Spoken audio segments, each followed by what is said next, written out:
Okay, everyone, happy Monday. I am King Pie Meteorologist Adam Claibon. It's going to be a pretty active start to the week, and we are going to have rain, but there's a good amount of snow on the way for the mountains, and this is going to be great news for the lack of snowfall and snowpack that we have up across the Cascades and the Olympics. Definitely could use quite a bit more, and those of us who are skiers and snowboarders are going to be really happy to see that find its way up here as we head through. Looks like more a Thursday as far as some of the heaviest snow that we're going to see. So without further ado, let's go ahead and jump into it. We do have warnings and advisories out. Now the Cascades, we're under that winter storm warning where we could see anywhere between 2 to 4 feet of snow ahead here as we go throughout more of Tuesday all the way through Thursday evening at 4 p.m. That's when that warning will end.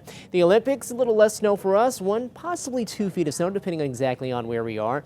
But that starts at 4 o'clock tomorrow, will last until 7 p.m. on Tuesday, so not as long with that. We could still see a little snow here as we go later into the week, but the big winners will be for all of our resorts here across the Cascades. And looking at our snow levels, they're going to be low enough to really experience all that snow that we're expecting here as we head all the way through Thursday. I think even some spots could see snow levels get down to about 1,000 feet as we go later on into the week. So looking at your 7-day forecast, pretty wet here in the lowlands. We're going to have some blustery conditions too, so definitely expect that. And snow levels don't get quite low enough for us to see any snow here in the lowlands, but I wouldn't be surprised if there are a few spots that are mixing into some of the foothill communities. I would say even some of the higher tops and higher hills of the Kitsap Peninsula. Keep an eye out there if you're around 1,000, 1,500 feet. Even if farther east here across more of east side, keep an eye out for that, but shouldn't have any major issues. It's really across the mountains that we're expecting to see a lot more of the snow. Temperatures warming afterwards too as we see highs back up near the 50s as we head on into the upcoming weekend as things do start to dry on out. Snoqualmie Pass though is looking great if you're trying to travel here this evening, tonight, or early, and I mean early into the day on Tuesday. Same can be said here at Stevens Pass. Nice to see all the snow there, even with all of our issues that we're dealing with as far as the road itself and the highway itself. Snow continuing to pile up there. We should see quite a bit more ahead. Beautiful shot right here of Hurricane Ridge as we get ready to end off the day. You can see the sun right there getting ready to make its way below the horizon across the Olympics, and a gorgeous shot there and here at Paradise as we just look at all the snow that is right now here across our mountains. We've been seeing a little more here recently, and thankfully we're going to get quite a bit more over the next few days. Hallsville, it's wet. We've been seeing off and on showers here, and then as we look here in Seattle, the forecast is calling for temperatures to kind of hover around the lower 40s as we head on into the first part of the night. Could briefly drop into the upper 30s for tomorrow morning. Here's radar. We do have some of those showers, most of them up this way across extreme northern King County and heading up to Snohomish County. Northern part of the Kitsap Peninsula too, you can see over towards Paulsville. We just showed you there. We're dealing with some of those off and on light showers, but big picture is we're going to keep things relatively dry as we head on into the first part of the night. System coming in though by tomorrow. That's going to help with the increasing rain and also the increasing wind. Here's a look at futurecast tonight. Here at 9 to 10 o'clock, we're still dry and pretty much quiet. Now, the rain does start to pick up out over the Olympic Peninsula near and after midnight. And then by tomorrow morning, not a huge concern. It looks like we are just going to see the first bit of the showers beginning to arrive, so not a big rain producer for that morning commute time. But if you're maybe a more of a late morning commute person, then you might have to deal with a bit more of that rain. You can see up across the North Cascades, too, starting to see quite a bit more of that snow falling here as we head on into later Tuesday morning, and then it just continues to ramp up. You're seeing those areas of yellows and oranges beginning to pop up. That's a moderate to heavier rainfall here, especially for areas near and south of Seattle.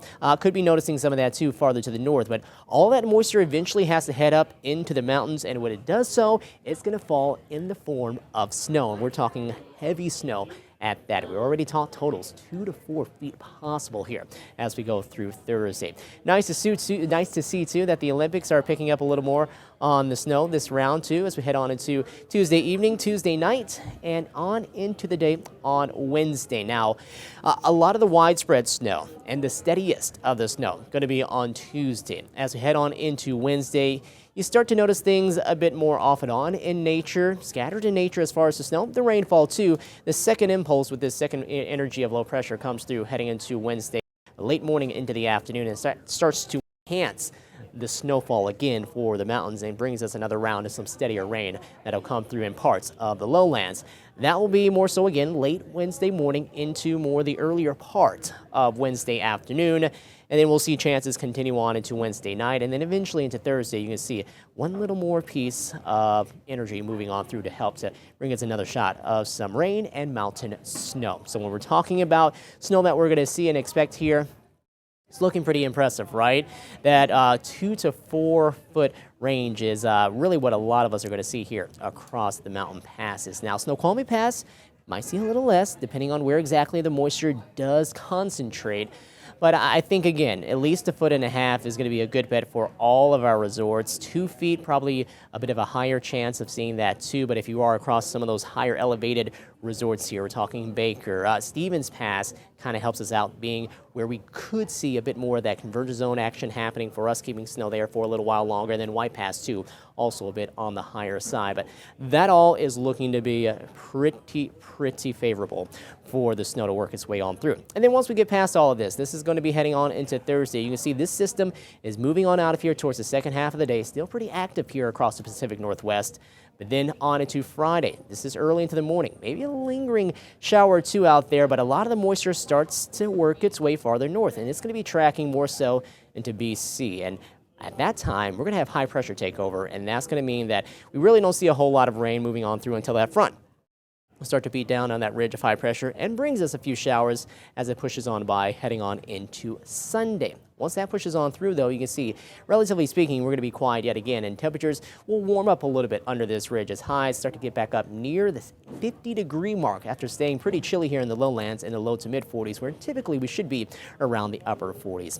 Lows tonight falling into the upper 30s and low 40s, and then highs tomorrow, well, they're going to make their way into the mid-40s there around Blaine, 45 in Orcas Island, 44 in parts of Mount Vernon, low 40s around Arlington, Marysville at 44, Monroe topping off at 43, Coopville will hit the mid-40s at 45 degrees, high of 43 in Maple Valley, topping off at about 44 in Bremerton, Auburn at 45, and we'll see highs in the mid-40s down this way around Tacoma, Puyallup, and in Olympia. All right, your 7-day forecast, very active and very wet here into the first half and really first half or so of the week. Friday, we'll get those showers to move on out of here and then drying out as we head on into the majority of the weekend. Saturday, it's looking like we are going to stay completely dry. It's Sunday that could bring in a few showers as that system makes its way on out of here, and seeing those temperatures beginning to rebound back into the upper 40s and the low 50s. It's going to be really exciting to get that snow up here across the mountains again. So we'll keep it all tracked for you, and we'll let you know what's going to be going on as far as the latest, as far as totals here as we go throughout each of the next few days, and kind of let you know too if you're trying to make some of that travel here through the mountain passes, what's going to be happening for you. All right, take care everyone. Have a magnificent Monday night. I will talk to you soon.